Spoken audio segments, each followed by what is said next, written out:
Hello, everyone, and welcome to Sleepy Nights ASMR. I hope that you have been well. Today, I'm going to be doing the favorite books that I read in 2024. So get comfy, get cozy, and let's get started.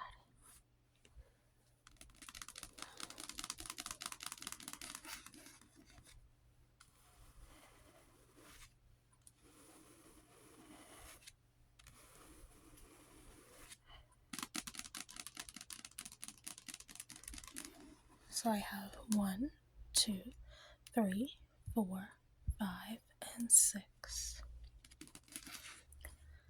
I could have chose many other books, but I thought I would just limit it to a small amount, not to overwhelm myself or to overwhelm you guys.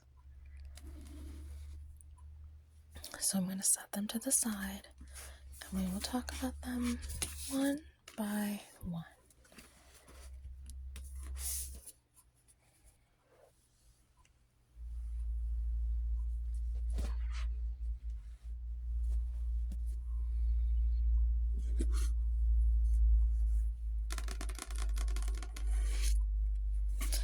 First we have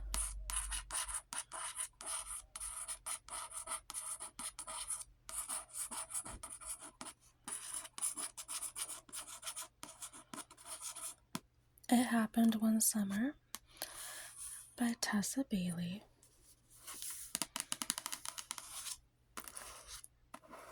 I tend to be a person who reads books and then completely forgets what happened in them. Like my brain just gets erased of all memory of it.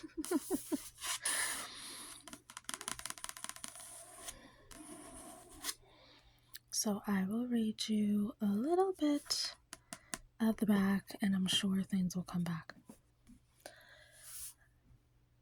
Piper Bellinger is fashionable and influential, and her reputation as a wild child means that paparazzi are constantly on her heels. When too much champagne and an out-of-control rooftop party land Piper in the slammer, her stepfather decides enough is enough. So he cuts her off and sends her and her sister to learn some responsibility running their late father's dive bar in Westport, Washington.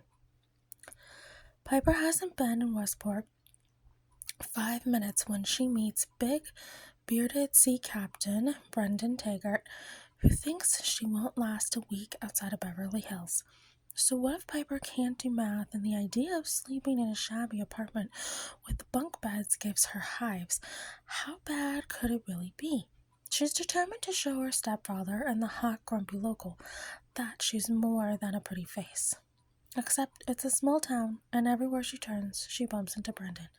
The fun-loving socialite and the gruff fisherman are polar opposites, but there's an undeniable attraction simmering between them. Piper doesn't want any distractions, especially feelings for a man who sails off into the sunset for weeks at a time. Yet, as she reconnects with her past and begins to feel at home in Westport, Piper starts to wonder if the cold, glamorous life she knew is what she truly wants. LA is calling her name, but Brendan and the town, full of memories, may have already caught her heart.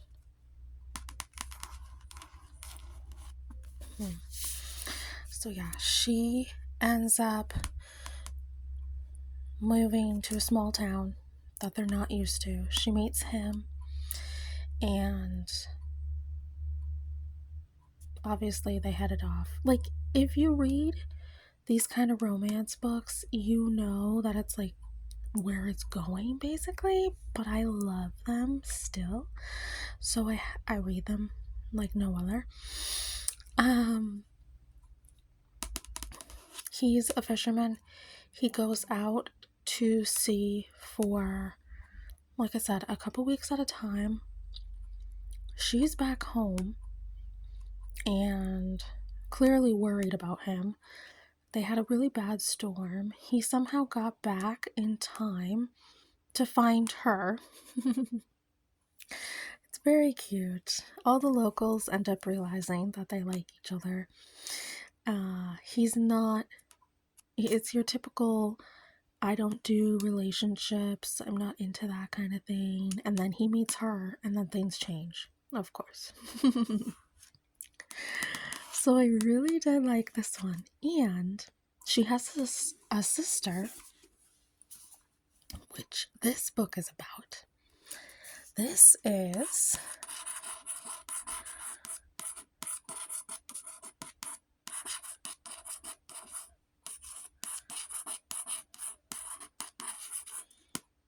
Hook, Line, and Sinker by Tessa Bailey.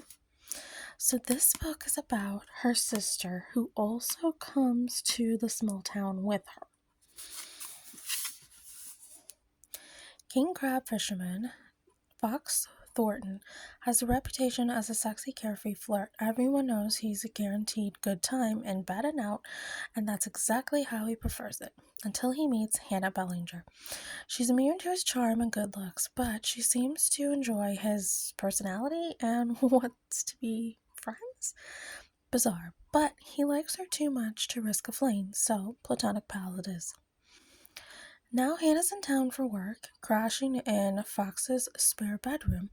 She knows he's a notorious ladies' man, but definitely just friends. In fact, she's nursing a hopeless crush on a colleague, and Fox is just the person to help with her lackluster love life. Armed with a few trips from Westport's resident Casanova, Hannah Hannah sets out to catch her coworker's eye. Yet, the more time she spends with Fox, the more she wants him instead. As the line between friendship and flirtation begins to blur, Hannah can't deny she loves everything about Fox, but she refuses to be another notch on his bedpost. Living with his best friend should have been easy, except now she's walking around in a towel and sleeping right across the hall, and Fox is fantasizing about waking up next to her for the rest of his life. And man overboard. He's fallen for her hook, line, and sinker. Helping her flirt with another guy is pure torture, but maybe if Fox can tackle his inner demons and show Hannah he's all in, she'll choose him instead. So, her sister meets him, and I think there was some type of bet or something that she could get interested in someone else. But that doesn't work. And she ends up being more interested in him than anything. And trying to remember, I think these two are in the book a little bit, but it's more centered around her sister than anything. I don't want to give everything away. But clearly you guys can figure out where this is going also. So, I do really enjoy these two books. Read this one first and then this one. Next,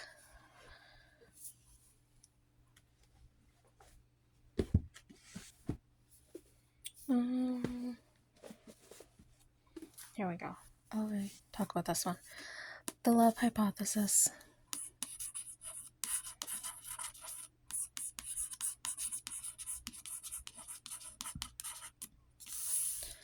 By Allie Hazelwood. I have absolutely fallen in love with Allie Hazelwood's books. I love her writing. I love the characters she puts in. I love the storyline, the plot, everything. As a third-year PhD candidate, Olive Smith doesn't believe in lasting romantic relationships, but her best friend does, and that's what got her into the situation. Convincing Anne that Olive is dating and well on her way to a happily ever after was always going to take more than Hand-heavy Jedi mind tricks. Scientists require proof. So, like any self-respecting biologist, Olive panics and kisses the first man she sees. That man is none other than Adam Carlson, a young hotshot professor and well-known ass, which is why Olive is positively floored when Stanford's reigning lab tyrant agrees to keep her charade a secret and her fake boyfriend. And be her fake boyfriend. And when a big science conference goes haywire, putting Olive's career on the Bunsen burner, Adam surprises her again with his unyielding support and even more unyielding six-pack abs. Suddenly, their little experiment feels dangerously close to combustion, and Olive discovers that the only thing more complicated than a hypothesis on love is putting her own heart under the microscope.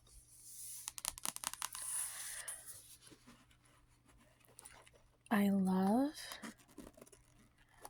that a lot of the main characters in Allie's books are scientists or kind of like in the STEM realm of things. She puts, beauty with brains, and I love it. So this is the mean professor. He does have a reputation with his colleagues of not being nice, but he's so thrown off by Olive that of course he ends up falling for her. And things get steamy. FYI, I forgot to mention this. These books are steamy as well. Basically, all the books I have are steamy, but I will tell you which one is like muy caliente. I will tell you eventually. So yes, this is spicy, a little bit of fun at work, never hurt anyone, right? At least that's what they think. So, I love Allie's books. I have read almost all of them since.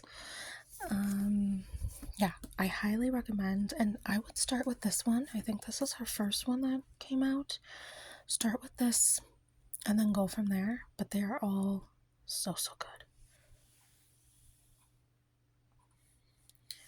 Okay, so I would say these three are less steamy than the next three, if that is important to you.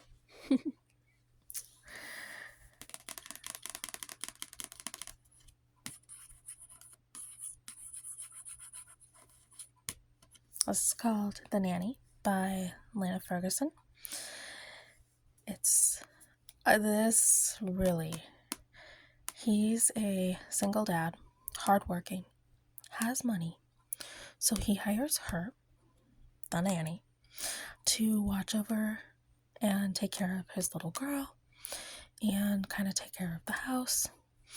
And of course, they end up falling for each other. However, they met before they even met in person. They met online somehow. I will leave it at that if you would like to read the book. So they end up figuring out they actually knew each other prior to him hiring her. Which is very cute, honestly. Suddenly unemployed and on the brink of eviction, Cassie Evans is left with two choices: get a new job and fast, or fire up her long untouched OnlyFans account. That's the way they met. But the job market is terrible, and for OnlyFans, well, there are reasons she can't go back. But when all hope seems lost, an ad for a live-in nanny position appears to be a solution to her problem. It's almost too perfect until she meets her would-be employer. Aidan Reed, executive chef and DILF extraordinaire, is far from the stuffy single dad Cassie was imagining. He shocks her when he tells her she's the most qualified applicant he's met in weeks and practically begs her to take the job. The idea of living under the same roof as Aidan with his hands that make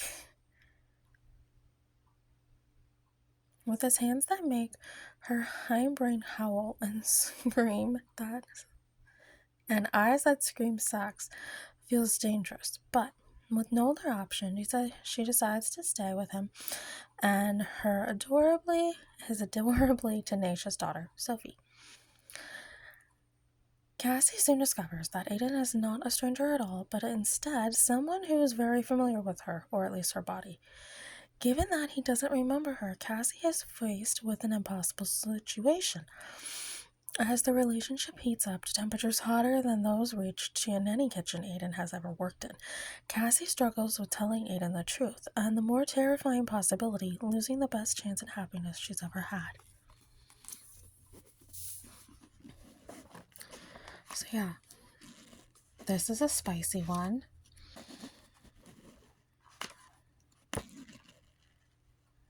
Obviously, I mean, hot dad, hot nanny. You see how it's gonna go, right? So, we will move on to another Lena Ferguson book called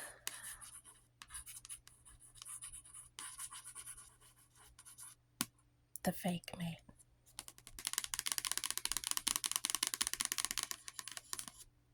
Notice the little wolf tracks. This is interesting because it's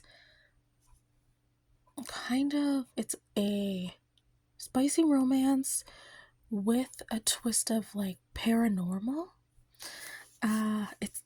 It's interesting. Yeah, paranormal romantic comedy.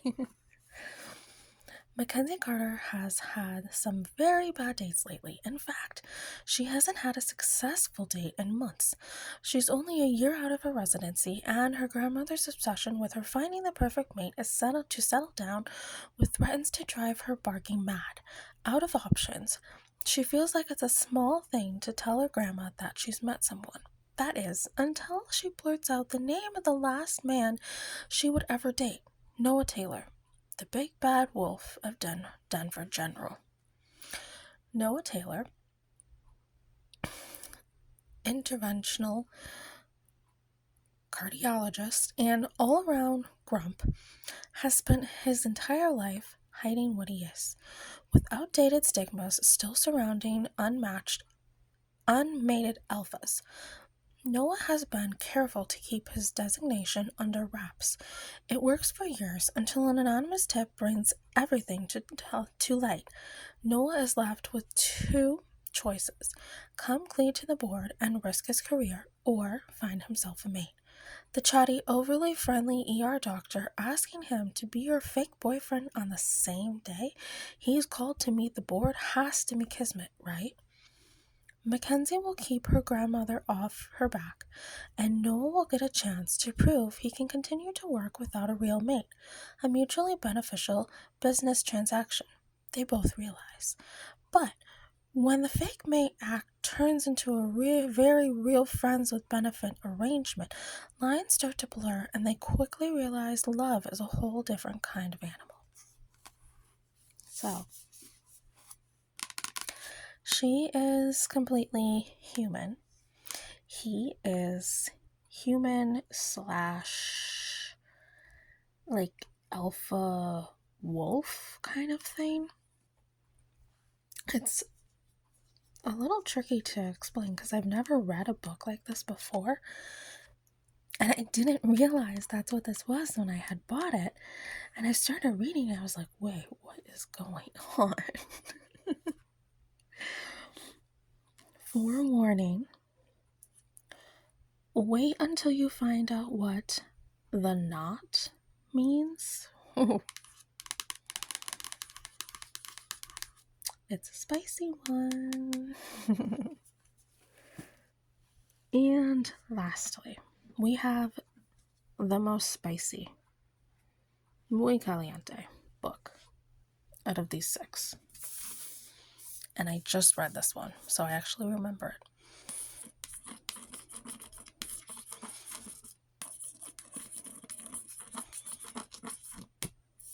Pucking Around by Emily Rath.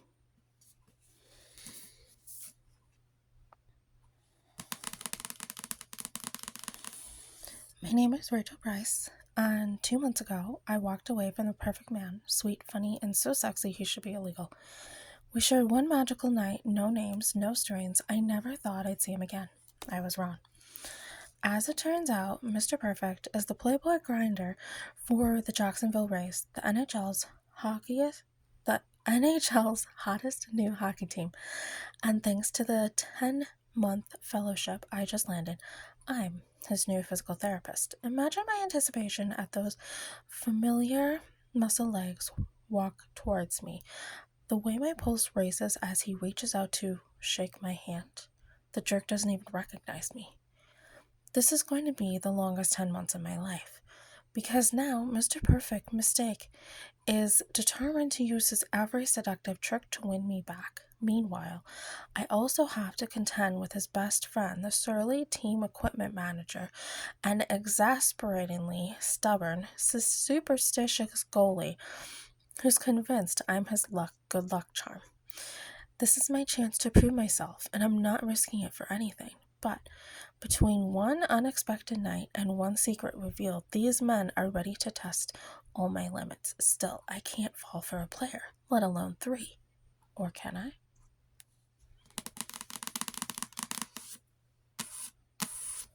So, she lands a new job. The first day, she meets her one-night stand, basically. She realizes he's on the team. And his best friend, the equipment manager, also has eyes for her. The goalie, as it said, thinks he's her good luck charm. So he has to have her sit with him on the plane. He's very superstitious, very like, boom, boom, boom, this has to be done in a certain way. She has to sit with him on the plane every single time because he thinks it will help them win the game. And then